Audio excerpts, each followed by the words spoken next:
एक मिनिट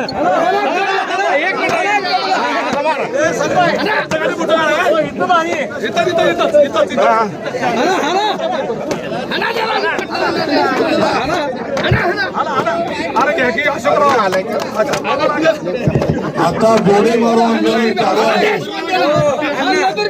लोक चालले ते निवेदन द्यायला चला लवकर. हा इकडे बघा इकडे बघा. दादांना मारले.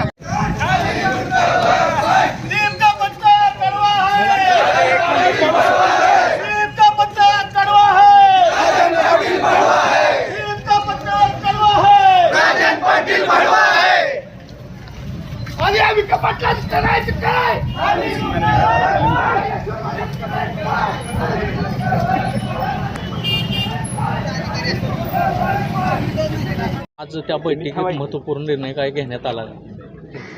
अनगरला नवीन तहसील कार्यालय स्थापन झाल्याच्या संदर्भामध्ये त्याचा विरोध करण्याच्याकरता संपूर्ण मोहोळ तालुक्यातल्या प्रत्येक गावातले प्रमुख माणसं आज या बैठकीला उपस्थित होते. या बैठकीमध्ये मोहोळ तालुका बचाव समिती किंवा संघर्ष समिती अशा नावानं एक एकत्रितरित्या सर्वपक्षीय समिती स्थापन करण्यात आलेली आहे. या बैठकीला ज्येष्ठ नेते मनोहरभाऊ डोंगरे यांच्यासह अनेक वेगवेगळ्या पक्षाचे प्रमुख उपस्थित होते आणि सर्वांनी मिळून असा त्या ठिकाणी निर्धार केलेला आहे. आणि तो निर्धार करत असताना मोहोळच्या नागनाथ सिद्धाची उपस्थित सर्व कार्यकर्त्यांनी, पदाधिकाऱ्यांनी, सामान्य नागरिकांनी आणि याच्याबरोबर उपस्थित असलेल्या सर्व नेत्यांनी नागनाथाची शपथ घेतलेली आहे. आणि ही शपथ अशी घेतलेली आहे की मोहोळचं हे जे तहसील कार्यालय आता नवीन अनगरला जे नवीन झालेला आहे, हा निर्णय रद्द होईपर्यंत आणि अनगरकरांची सत्ता उलथवेपर्यंत ही एकजूट जी आहे ती अशीच नागनाथाला साक्षी ठेवून ती कायम राहील अशी शपथ सर्व नेते मंडळींनी घेतलेली आहे. या बैठकीमध्ये सर्व गावच्या नागरिकांच्या आग्रहा खातर आणि मांडलेल्या मतानुसार गावामध्ये यशवंत माने विद्यमान आमदार, माजी आमदार राजन पाटील, त्याचबरोबर त्यांचे 2 मुलं बाळाराजे पाटील आणि अजिंक्य राणा पाटील यांना गावबंदी करण्यात आलेली आहे आणि आमदाराला तालुका बंदी करण्यात आलेली आहे. आमदारांनी या तालुक्यामध्ये पाऊल ठेवण्याचा प्रयत्न केला तर सर्वसामान्य नागरिक त्याला कडाडून विरोध करतील. यानंतर या आंदोलनाच्या संदर्भानं सर्वपक्षीय एक प्रमुख नेत्यांची एक समिती गठीत आता करण्यात येणार आहे. त्याच्यामध्ये साधारण 15 ते 20 प्रमुख माणसं, प्रमुख पदाधिकारी त्यामध्ये असणार आहेत आणि हे सर्व पदाधिकारी मिळून पुढील आंदोलनाची दिशा ठरवणार आहेत.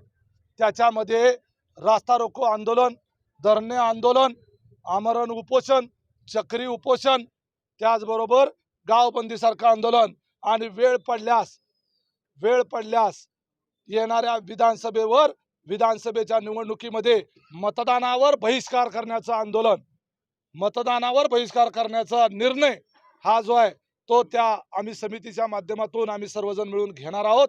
पक्ष आणि पार्टी विसरून, जसं आता संजय अण्णांनी सांगितलं, या तालुक्यामध्ये 2च पक्ष आहेत.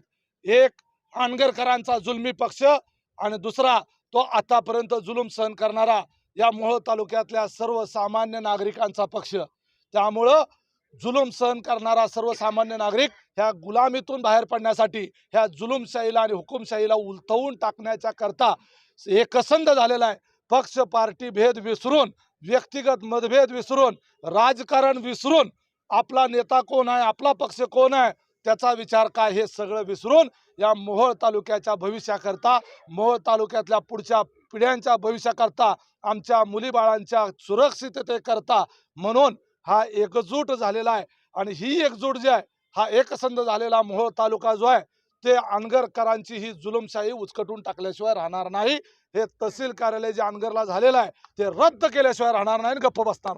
राजकीय मिलीभगत असल्याचं देखील म्हटलं जाते. आता त्याच धर्तीवरती आता शपथविधी घेतलाय, त्या शपथ येणाऱ्या विधानसभा निवडणुकीपर्यंत कितपत एकत्रित असणार आहे? नागनाथाचा कोप काय असतो?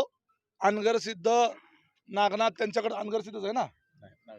नाही, त्यांच्याकडे काय म्हणतात त्याला? आणि शेटपळचा काय? सिद्धेश्वर.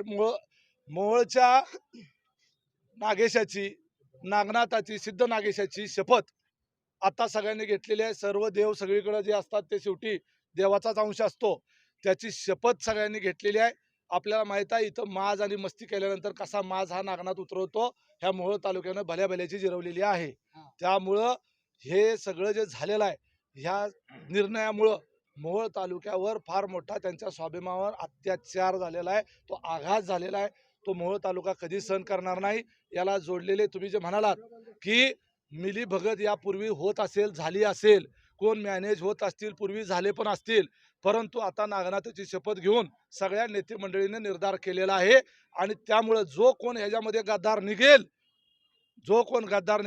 त्याला मोहोळ तालुक्याची जनता धडा शिकवेल. कदाचित उद्याच्याला हे लोन उद्याच्या निवडणुकीपर्यंत जाईल. त्यामुळं जर तोपर्यंत निर्णय नाही झाला, संजय अण्णा, तोपर्यंत निर्णय नाही झाला तर आम्ही यांच्या विरोधातला आमदार निवडून आणू आणि त्याच्या माध्यमातून हे तहसील कार्यालय पुन्हा रद्द करू. लोकसभेचं अपयश पाहता आता राजन पाटील हे देखील राष्ट्रवादीतून म्हणजे शरद पवार गटाकडे इच्छुक असल्याचं देखील बोललं जातं. ते कुठं का जाईना, ते जिकडे जातील त्याच्या विरोधामध्ये मोहोळ तालुका दुसरा उमेदवार उभा करेल आणि त्याला निवडून आणल. सर्व पक्षी एकच उमेदवार असेल. त्याच्या संदर्भामध्ये सर्व पक्षीय जे आहे ते आत्ताच या आंदोलनामध्ये कुठल्याही निवडणुकीचा संदर्भ नाही. तरी सुद्धा या ठिकाणी आमचा प्रयत्न असा राहील की फोडा आणि राज्य करा हे अनगरकरांचं आत्ता जे पर्यंतचं धोरण आहे ते आम्ही या वेळेला यशस्वी होऊ देणार नाही, एवढंच आम्ही सांगतो.